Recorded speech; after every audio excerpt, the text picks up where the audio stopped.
do you have anything that you can offer to the middle class because they're also affected?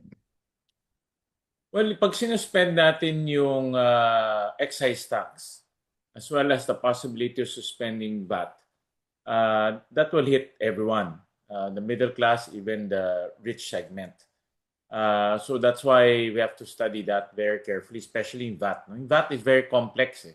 Mm-mm. In fact, marami ako nababasa na op-ed galing sa iba-ibang economists, accountants, iba-iba rin yung kanilang ano kasi nga it's complicated eh. And so the most straightforward will be excise tax, and that will hit basically middle class all the way to the upper segments of our income bracket. So kasama siya doon. Pero if you look at our recommendation, meron kaming recommendation for minimum wage earners. Mm-mm. Typically, ang ating mga social amelioration are poverty, Yeah. poverty level and below.